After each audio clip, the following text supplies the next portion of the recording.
AP రాజకీయాల్లో మంచి craze ఉన్న యువనేత సిద్ధార్థ ఇన్ని విషయాలు నువ్వు ఎట్లా మాట్లాడుతున్నావు సిద్ధార్థ నీ వయసు 23 సంవత్సరాలు కదా అంటే నేడు యువజన విభాగ అధ్యక్షుడిగా నియామకం యుద్ధ భూమి జీవితం ప్రతిరోజు యుద్ధం యుద్ధం దాక్కునే దారే లేదు అవ్వాలి సిద్ధం సిద్ధం బతకాలి సరిగ్గా చూస్తే 25 సంవత్సరాల వయసు కూడా ఉండదు. ముక్కుసిటిగా మాట్లాడే తత్వం, నమ్ముకున్న వారికి అండగా నిలబడే నైజం. ఇవే కాక వైసీపీ పార్టీ అధ్యక్షుడు జగన్ నేత ఆదరాభిమానాలు చూరగన్న నేతగా తనకంటూ ఓ ప్రత్యేకతను సాధించారు బైరెడ్డి సిద్ధార్థ రెడ్డి. 19 ఏళ్లకే రాజకీయ అరంగేట్రం చేశారు. కడప జిల్లాలోని నందికొట్కూరులో వైసీపీ విజయం సాధించడంలో కీలకంగా మారారు. ఇకపోతే తండ్రి మల్లికార్జున రెడ్డి, తల్లి ఉషారాణి వైద్యురాలు. ఒక అన్న, అతను కూడా డాక్టరే. మాజీ మంత్రి శేషశయన రెడ్డికి మనవడు. మాజీ ఎమ్మెల్యే బైరెడ్డి రాజశేఖర్ రెడ్డికి కొడుకవుతాడు. అంటే సిద్ధార్థ రెడ్డికి పెదనాన్న రాజశేఖర్ రెడ్డి. మొదటి నుంచి రాజకీయ కుటుంబంలో పెరిగిన తండ్రి మాత్రం రాజకీయాల్లో రాలేదు. చిన్ననాటి నుంచి మామూలు జీవితాన్నే గడిపారు. కడపలోని విద్యామందిర్లో 10వ తరగతి వరకు చదువుకోగా చైతన్య నాగార్జున కాలేజీలో ఇంటర్ పూర్తి చేసుకున్నారు. హైదరాబాద్ లోని సిబిఐటిలో సివిల్ ఇంజనీరింగ్ లో చేరినప్పటికీ ఆ చదువు మధ్యలోనే ఆపేశారు. దీంతో అతని ఫోకస్ అంతా రాజకీయాల వైపు మళ్లింది. దీనికి తోడు పెదనాన్న రాజకీయాల్లో చురుగ్గా ఉన్నారని తెలిసి తాను రాజకీయాల్లోకి ప్రవేశించాలని అనుకున్నారు. పార్లమెంటు సీటు కాదు, నేను బతుకునేంత వరకు పార్లమెంటు గేటు కూడా దాకని శివానంద రెడ్డి అనే వ్యక్తిని.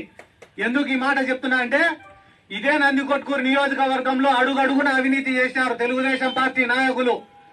ఇక ఈ కుటుంబం పని అయిపోయింది, రాజకీయాలకు పనికిరారు అంటూ ప్రచారాలు పుట్టాయి. దీంతో ఎలాగైనా వీటన్నిటికీ జవాబు ఇవ్వాలని గట్టిగా నిర్ణయించుకొని తగు ప్రణాళికలు వేశారు. మీకు ఇందాకనే చెప్పిన, మీ జీవితానికి మీరు హీరో అయితే నా జీవితానికి నేను హీరో. ఈ సమాజంలో ఒక మనిషికి ఇంకొక మనిషి ఎప్పుడు కూడా భయపడకూడదు. అటువంటి స్వేచ్ఛనే లేనప్పుడు బతకాల్సిన అవసరం ఏముందన్న?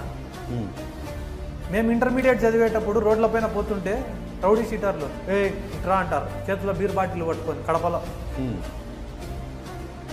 రౌడీ షీటర్ రా, ఏమవుతుందేమో అని భయం. పోతే నమస్తే పెట్టాలా, ఇష్టంలే. కొడదామా అంటే మాకు అలవాటు లేదు కొట్టడం. నాకు ధైర్యం ఇచ్చేవాడు ఎవడు? నాకు ధైర్యం ఇచ్చేవాడు ఎవడన్నా? నేను పిల్లోనే కదా, నేను స్వేచ్ఛగా బతకాలి కదా, రోజు కాలేజీకి పోవాలి కదా. ప్రతిరోజు వీళ్ళకి నమస్తే పెడతా పోవాలంటే 15 ఏళ్ల వయసులో కొట్టడం మొదలుపెట్టింది. 25 ఏళ్ల వరకు కొడతాను.